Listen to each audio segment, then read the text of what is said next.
Vulcano. Vulcano è una provocazione. È una provocazione a tutto quello che più di virile, forte e spigoloso si possa trovare in cosmetica e in profumeria, insieme. Infatti è un ibrido molto strano fra un cosmetico e un sapone da barba, in quanto all'interno sono contenuti delle polveri di carbone vegetale che adempiono un vero e proprio intento scrabbante durante il massaggio con pennello. Quindi con il pennello caricato con sapone, avendo tutte queste polveri di carbone vegetale, andremo anche a scrabbare la pelle, quindi a rimuovere tutte le parti diciamo morte della pelle e quindi a riossigenare tutto il viso. Avendo questa azione molto ruvida sulla pelle, era molto importante portare l'emolliente fra i più caratteristici che ci sono non solo in Toscana ma nel mondo, ovvero l'olio d'oliva. Non un olio d'oliva qualunque, ma un olio d'oliva bio toscano, di modo tale che i principi attivi all'interno fossero molto carichi, soprattutto perché un olio franto a pietra, e quindi nulla è andato perduto, né delle bucce né della pasta di ogni singola oliva.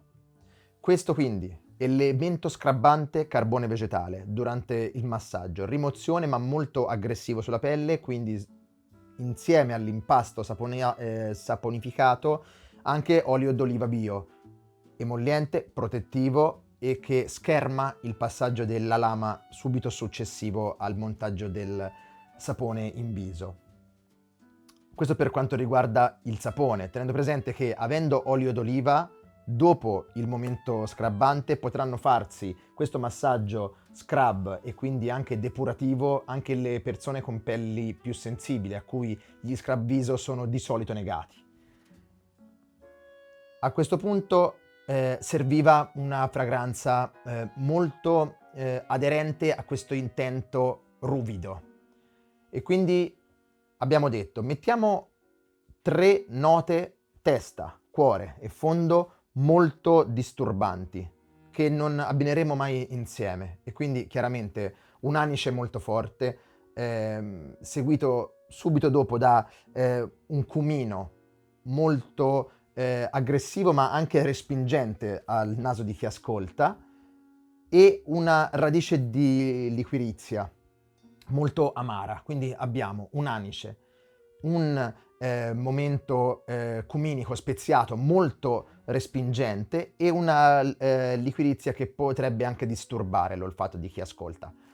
Ma questo se uno avesse voluto rovinare l'intero progetto. E allora rendiamolo tondo.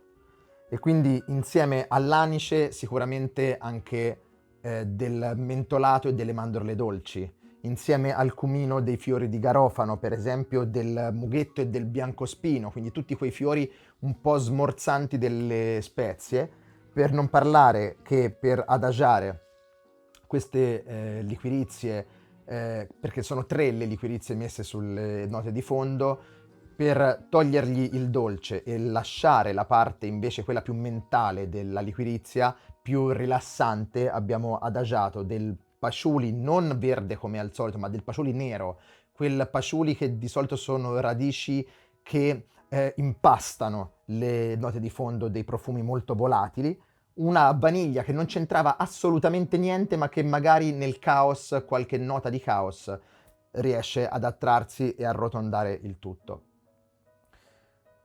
Quindi avete capito che vulcano perché? Perché è un'escrescenza, quindi una nota molto volatile come la formazione vulcanica dei monti, ma dove il cuore risiede al centro della terra, quindi molto terroso, sia gli anici che le liquirizie che i cumini.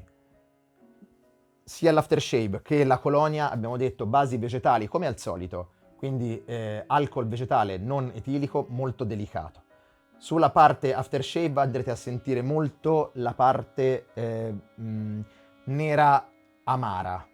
Questo perché? Perché l'olio d'oliva ha bisogno di rimanere, avendo un suo odore proprio sulla pelle, in un modo non volatilizzante della sua fragranza, e quindi diciamo che tende a sedere l'olfattività un po' grassa dell'olio d'oliva. Ma nella colonia tutto cambia, perché nella colonia invece escono fuori i fiori bianchi, gli agrumi, i pasciuli, le vaniglie, tutto questo a portare a qualcosa che sicuramente ha del valore primo, ovvero il principio di novità, che per noi in fragranza è fondamentale.